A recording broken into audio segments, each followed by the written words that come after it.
தமிழ்நாட்டில் நடைபெற இருக்கும் 2026ஆம் ஆண்டு சட்டமன்ற தேர்தலில் தேசிய கட்சியான பாரதிய ஜனதா கட்சி எந்த கட்சியுடன் இணைந்து போட்டியிடும் என்ற எதிர்பார்ப்பு அரசியல் வட்டாரத்தில் மிக முக்கியமானதாக பார்க்கப்பட்டது.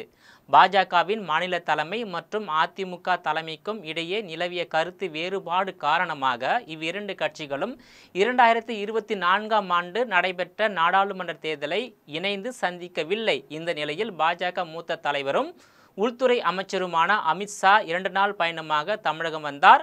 அதிமுக தலைமையை நேரில் சந்தித்து மீண்டும் அதிமுக பாஜக கூட்டணியை உறுதிப்படுத்தினார். இந்த கூட்டணி 1998ஆம் ஆண்டில் இருந்தே இருக்கும் கூட்டணிதான். தொடர்ச்சியாக பல தேர்தல்களை இணைந்தே சந்தித்தோம் என கூட்டணியை உறுதிப்படுத்திய பின்னர் அமித்ஷா இவ்வாறு கூறியுள்ளார். அரசியல் வரலாற்றில் முதன்முறையாக இவ்விரண்டு கட்சிகளும் 1998ஆம் ஆண்டு சேர்ந்தே நாடாளுமன்ற தேர்தலை எதிர்கொண்டன. அந்த தேர்தலில் பாஜக 24 கட்சிகளுடன் கூட்டணி அமைத்திருந்தது குறிப்பிடத்தக்கதாகும்.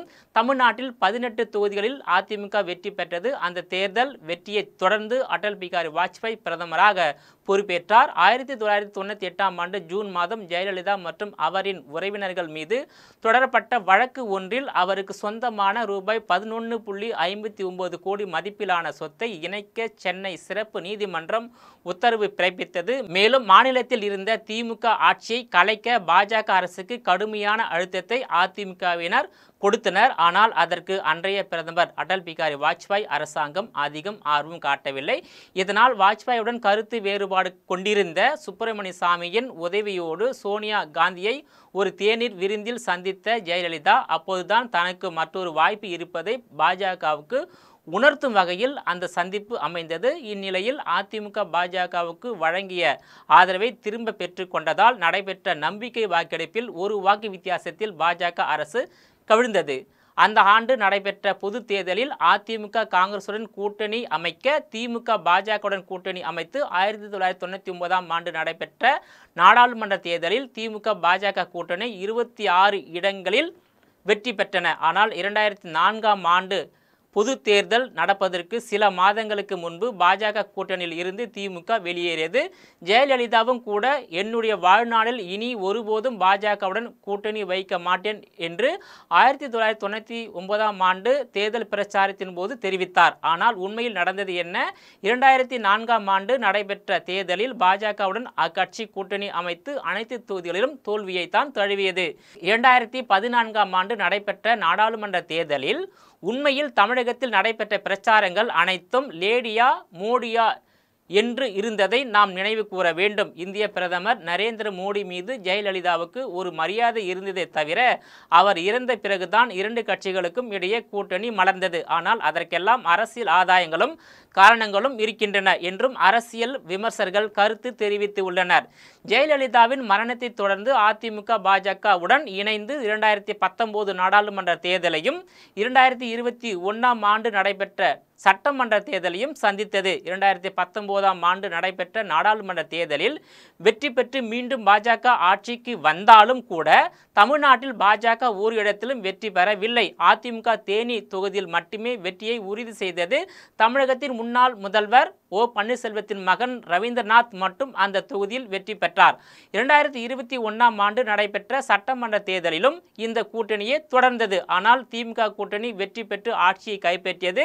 4 தொகுதிகளை மட்டுமே பாஜக வென்றது. அதன் பின்னர் நடைபெற்ற 2024ஆம் ஆண்டு நாடாளுமன்ற தேர்தலில் இவ்விரு கட்சிகளும் கூட்டணி அமைக்கவில்லை.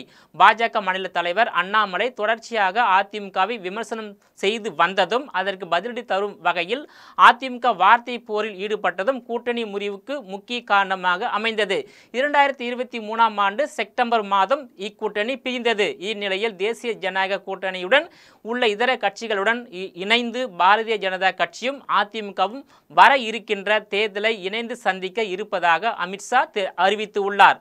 தொடர்ந்து பேசிய அமித்ஷா தேசிய அளவில் பிரதமர் நரேந்திர மோடி தலைமையிலும் மாநில அளவில் எடப்பாடி பழனிசாமி தலைமையிலும் இந்த கூட்டணி தேர்தலை சந்திக்கும் என்று தெரிவித்தார். நீண்ட காலமாக இவ்விரு கட்சிகளும் கூட்டணி வைத்து தேர்தலை சந்தித்து வருகிறது என கூறிய அவர் 1998ஆம் ஆண்டில் முதல் அதிமுகவும் பாஜகவும் கூட்டணி தொடர்ந்து அமைத்து வருகிறது. இது ஓர் இயல்பான கூட்டணி. பல தேர்தல்களில் இந்த கூட்டணி தொடர்ந்து போட்டியிட்டு உள்ளது. ஒரு நாடாளுமன்ற தேர்தலில் இந்த கூட்டணி 39 இடங்களில் போட்டியிட்டு 30 இடங்களில் வெற்றி பெற்றதை குறிப்பிட்டார். இந்த கூட்டணி வெற்றி பெற்றால் கூட்டணி ஆட்சிதான் தமிழகத்தில் நடைபெறுமா என்று செய்தியாளர்கள் சந்திப்பில் கேட்கப்பட்ட கேள்விக்கு பதில் அளித்த அமித்ஷா, கூட்டணியாகவே ஆட்சி அமைப்போம், அந்த கூட்டணி ஆட்சி பழனிசாமி தலைமையில்தான் நடைபெறும் என்றும் கூறினார். பாஜகவுடனான இந்த கூட்டணியில் இடம்பெற அதிமுக ஏதேனும் நிபந்தனைகள் வைத்ததா என்று கேள்வி எழுப்பப்பட்ட போது அதிமுக எந்த விதமான நிபந்தனையும் முன்வைக்கவில்லை என்று விளக்கமளித்தார். இந்த கூட்டணியில் அம்மா மக்கள் முன்னேற்ற கழகம் பொதுச் செயலாளர் டிடிவி தினகரன் மற்றும் ஓ பன்னீர்செல்வம், வி.கே. சசிகலா ஆகியோருக்கு வாய்ப்புகள் வழங்கப்படுமா என்ற கேள்வி கேட்கப்பட்ட போது அதற்கு பதில் அளித்த அமித்ஷா, அதிமுகவின் உட்கட்சி விவகாரத்தில் பாஜக தலையிடாது என்று திட்டவட்டமாக பதிலளித்து முடித்துவிட்டார். நேயர்களே, மீண்டும் இது போன்ற மற்றொரு நிகழ்ச்சியில் சந்திக்கிறேன். அதுவரையில் உங்களிடமிருந்து விடைபெறுவது நான் உங்கள் விஜயபாலன்.